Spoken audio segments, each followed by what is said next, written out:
tengah lemparnya. Lemparnya harus ke kiri kanan juga. Ya. Kiri. Tangkapnya gimana, Bos? Nggak masalah tangkapnya. Yang penting ngomongnya. Masalah dia nggak bisa nangkap juga nggak apa-apa. Yang harus kita perhatikan adalah ngomongnya. Ya. Oke, sekarang mundur. Sekarang gini. Oke, ada maju, ada maju. Oke, yuk, cobain.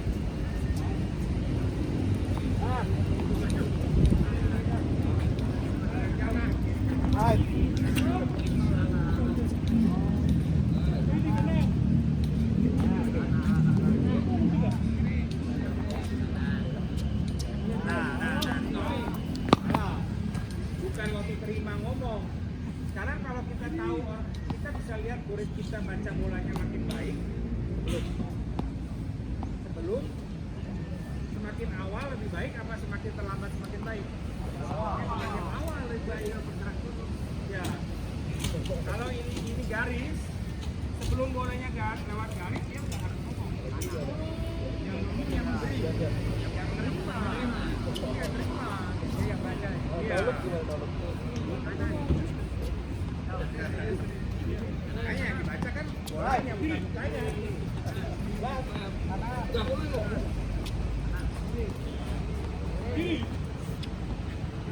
Kalau nanti pakai net gampang lihatnya sebelum bolanya lewat net harus ngomong.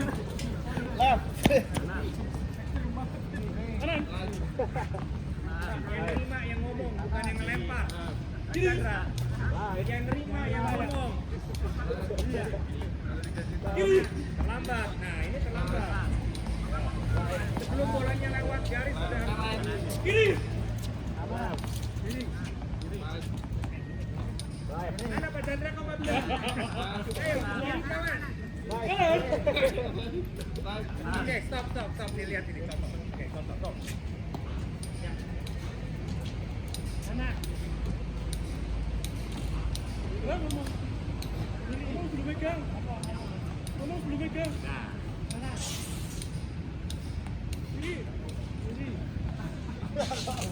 Gini. Ini contoh yang menarik karena sebenarnya Pak Chandra juga tahu boleh kiri ke kanan, tapi dia nggak bisa ngomong. Ada yang begitu, ya. Tapi dengan cara ngomong itu kita bisa lebih tahu si muridnya itu lebih paham apa enggak. Ya. Meskipun kita juga bisa menilai dia dengan dia udah bergerak atau belum. Ya. Oke. Ya. Enggak, yang nerima yang ngomong. Coba lagi. Yang nerima yang ngomong. Mana ke kanan?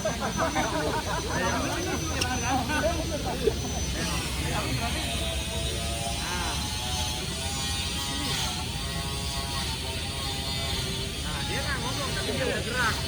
Jadi oke, kayak gitu ya. Ini udah oke, nggak apa-apa. Ya, yang penting kita lihat dia udah bergerak dulu kemana. Oke, baik.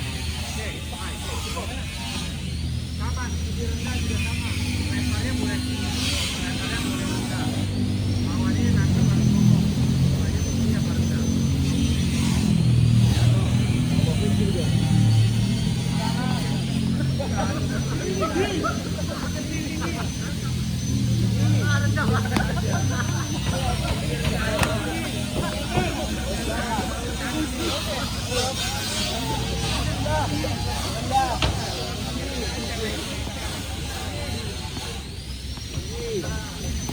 Harus bilang, ini harus bilang.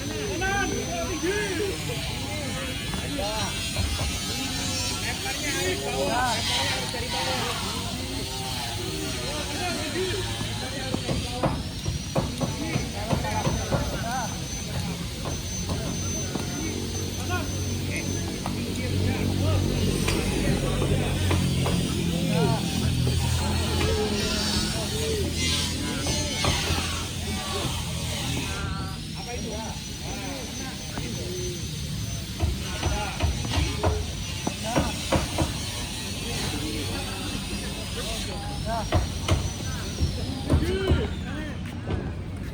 Pinggir dah, kan ada kanan kiri. Sekarang bilang lah, bukan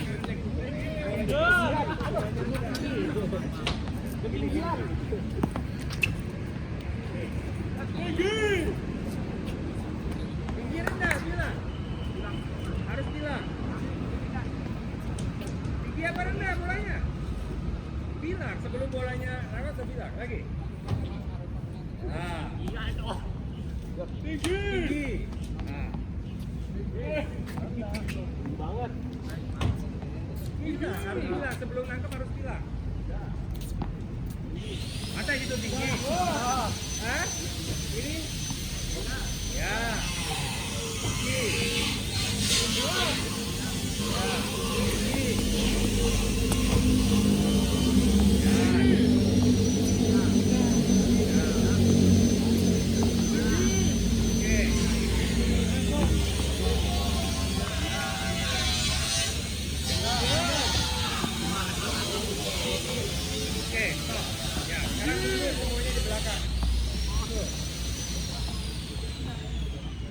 Sekarang ya yang menerima yang ngomong selalu yang kan receiving skill dan yang menerima ya diem aja kan. Sekarang panjang pendek kalau bolanya ngelewatin sini panjang tapi bolanya ke sana pendek jadi sini leparnya juga panjang pendek leparnya dari bawah atau dari bawah leparnya dari bawah pendek pendek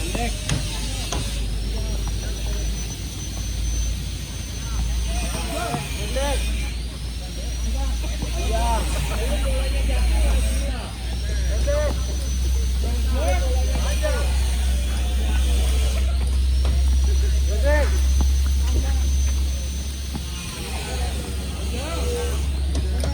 Panjang. Pendek. Pendek. Panjang. Pendek. Panjang tuh ya? Pendek. Pendek.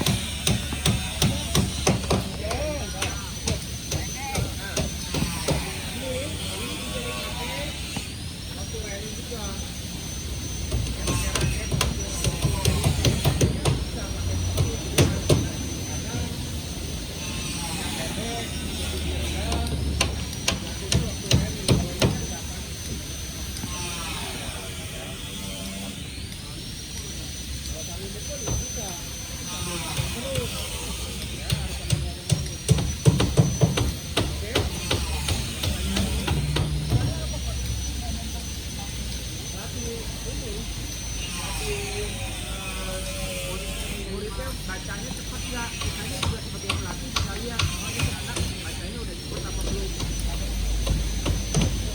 Bisa dibuat lebih susah lagi. Biasanya kalau itu jadi coba gerakan.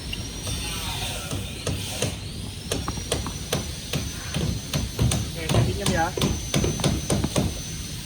Kalau intermediate yang paling susah adalah panjang pendek. Ya. Ini dibagi 3. 1 2 3. Jadi bolanya jatuh di 1, di 2, di 3. Itu harus ngomong sambil rally.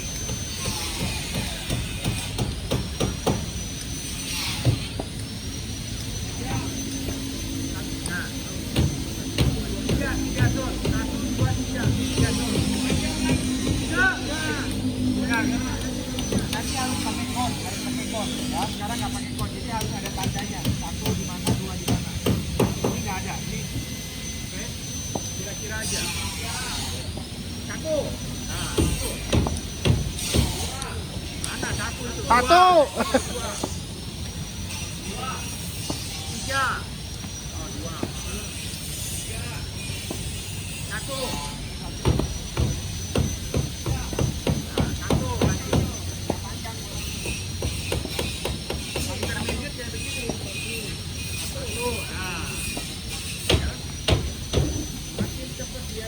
Kejar bolanya atau umumnya dan skillnya makin tinggi. Oke? Gak apa-apa, yang penting cara dia ngomongnya atau dia ngejarnya ya harusnya kalau dia mengejar bacanya udah bener dia nggak biarin bolanya 2 kali jatuh dong. Ya enggak? Yang pertama kali terus yang terus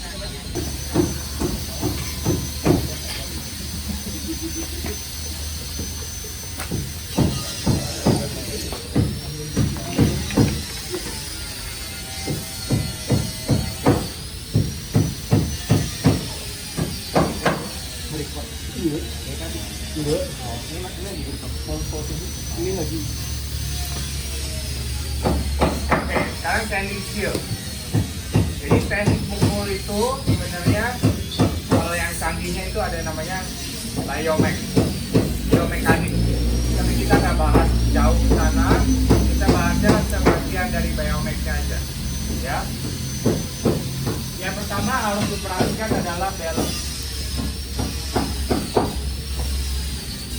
Jadi waktu mukul, apa itu balance? Apa itu balance? Balance apa? Keseimbangan.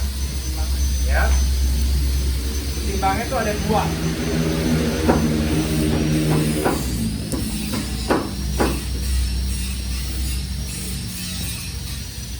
Dinamis dan statis.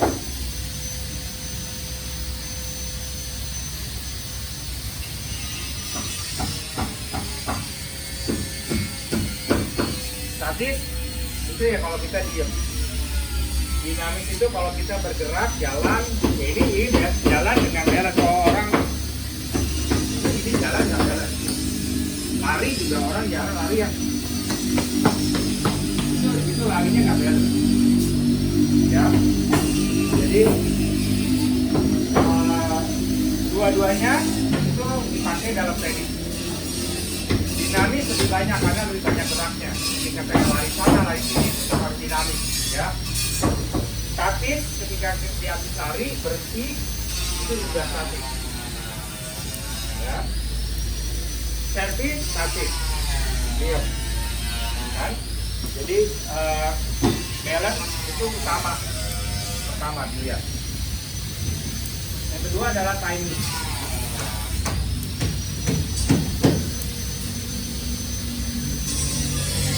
Jadi tadi udah bisa baca bola, ya, tapi belum tentu bisa mukul. Mukulnya bisa nggak kena. Kenapa? Kenapa yang bikin susah? Bola sama raket itu susah ketemu, timingnya susah, itu kenapa?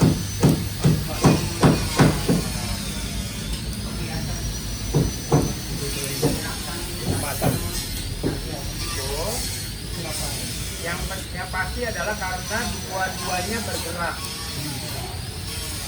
Bolanya bergerak, raketnya bergerak. Tiga. Bola bergerak, raket bergerak, badan bergerak. Itu yang bikin susah buat kena. Makanya kita ajarin ke anak-anak kan atau pemula, kalau mukul diam dulu. Itu untuk mempermudah. Sebenarnya kalau kalian lihat pemain itu ya nggak bener-bener diam, dia cuma slow down kan. Nggak ada bener-bener diam kalau udah pemain bagus tuh. Tapi buat pemula kan dia harus diam dulu baru pukul. Lari, diam dulu baru pukul. Supaya timingnya gampang. Makanya kemarin juga disuruh nge-tap. Kenapa tap itu lebih gampang? Karena si raketnya tidak bergerak banyak. Ya. Raketnya cuma begini doang. Gerakannya sedikit, makanya bolanya bergerak, raketnya bergerak sedikit, kenanya lebih gampang. Tapi kalau dari awal kita udah suruh ajarin dia nge-swing, makanya nggak kena terus kalau pemula. Ya. Banyak nggak kena karena timingnya susah, apalagi udah disuruh lari. Kebanyakan dari kalian disuruh begini dulu. Ya iya, ini mempermudah timingnya karena bolanya begini, nggak datang dari sana. Ya, tapi kenyataannya kan nggak ada ya seperti itu. Ya, makanya lebih baik daripada di spin begini, mendingan dilempar. Ada travelingnya begini bolanya. Tapi tap dulu daripada begini swing, nggak ada gunanya menurut saya, karena begitu nanti bolanya datang begitu dia nge-swing nggak kena lagi. Ya, beda ya, trajektorinya beda ya, kan bolanya kan beda. Oke. Ya, timing, ngerti timing ya. Nanti ini timing problem kita latihan gimana caranya. Banyak orang udah diajarin gini tetap nggak kena. Bolanya jatuhnya 2 kali terus. Banyak timing problem. Nanti saya ajarin gimana caranya mengatasi timing problem. Nanti itu ada komponen-komponennya ya? Nggak ada.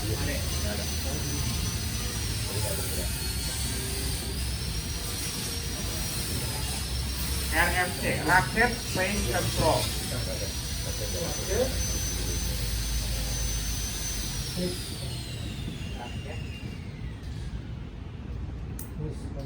Ya, Racket Face Control.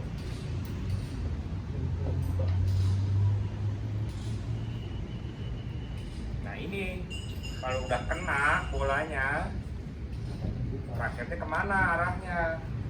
Ya, itu ada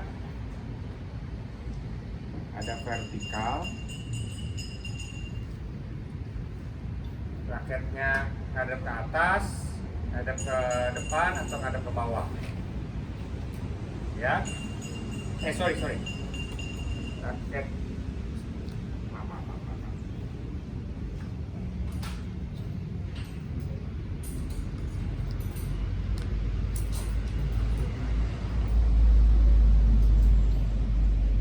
Raket face control itu ada 3, ada angle-nya, ada path dulu, ada angle,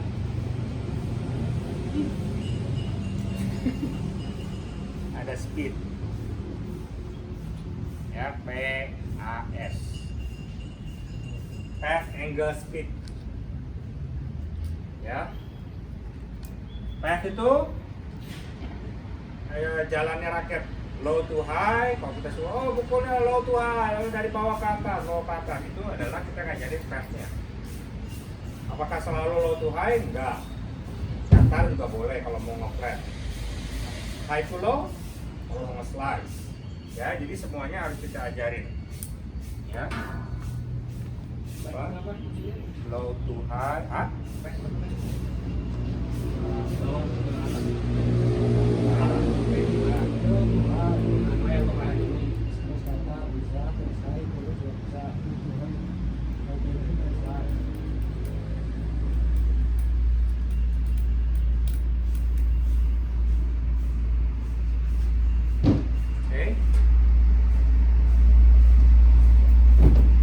Angle itu ada vertikal,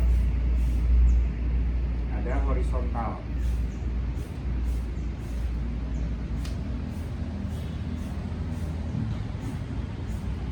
Vertikal itu yang tadi, ngadep atas, atau ngadep ke depan, atau ngadep bawah. Kalau horizontal itu hadapnya ke, misalkan ini naik ke sana, hadapnya ke sana mukulnya, atau ngadep ke depan, atau ngadep ke, ya, ini horizontal, ini vertikal. Speed itu ya fast and slow aja.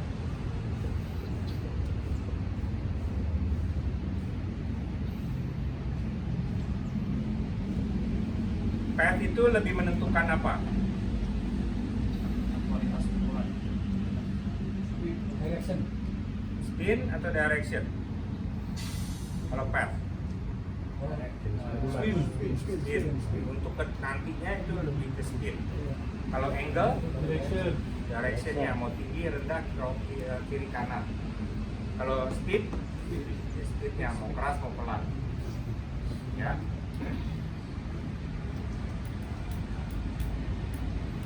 Jadi, kalau muridnya mukulnya nyangkut terus, gimana Bapak? Ngomongnya apa? Memperbaiki dari ini, dari apanya? Mungkin pathnya, mungkin mukulnya dari atas ke bawah, mungkin juga angle-nya. Ya, jadi kalau kalian udah lihat, oh dia udah low to high, tapi terus bolanya nyangkut terus, berarti raketnya ngadep ke bawah kan? Tanya, ya, raketnya tadi waktu kena ngadep mana? Gitu. Ya, atau harusnya cross straight terus. Ya. Atau kebanyakan kalau pemula malah terlalu cross terus, main ke sana terus gitu kan? Atau kalau ini netnya kita umpan ke sana terus. Jadi waktu kena kan dia raketnya kan ngadep ke sana. Itu harus diajarkan dan membuat si muridnya sadar raketnya kemana. Ya, jadi nanti harus itu nanya. Tadi waktu outnya ke sana, menurut kamu raketnya ngadep mana? Oh gini. Jadi kalau mau lurus kemana? Oh begini. Nah ini feedback seperti itu digunakan di drill nomor 1 tadi. Kan drill 1 kan suruh ngarahin di sini, ngarahin sana, ya nggak? Begitu dia nggak berhasil ngarahinnya atau nyangkut atau apa? Ya ini. Maksudnya nanti kalau misalnya arah itu bukan tergantung dari posisi bolanya tuh di bagian mana badannya, tapi lebih ke raketnya selalu. Ya itu. Apa Kenapa dari dulu kita ngomong oh mau cross kenanya di depan, oh mau straight kenanya di samping, gitu kan? Iya, makanya. Ya nggak? Tapi kalau kenanya di depan, raketnya normalnya raketnya nggak normal.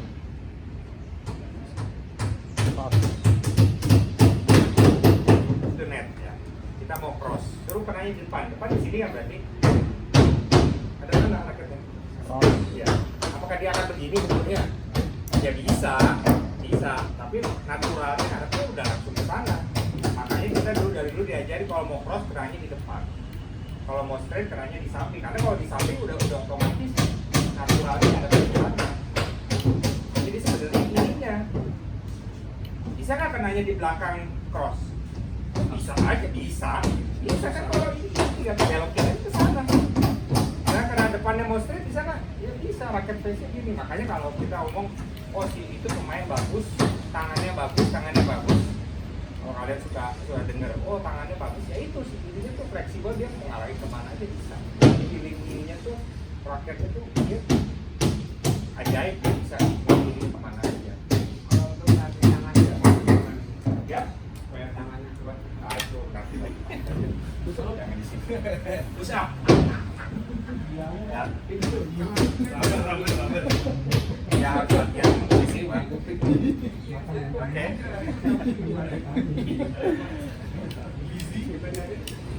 Oke, ngerti? Nah, sekarang gimana cara ngelatihnya dan di lapangan. Jadi kita sekarang akan ngomongin masalah timing dan ini, ya, di lapangan. Ya. Ya. Kalau dua lagi nya apa? Kalau yang advance. Dua lagi apa? Kan coach bilang kita belajar 3 aja. Kalau tambahan lain-lain. Oh enggak, ini tuh bukan 3, ini tuh rangkuman dari Biomech. Biomech itu balance, inertia, udah jangan. Itu udah ini. Jangan dulu. Nanti kritik nanti. Oke, yuk ke lapangan yuk.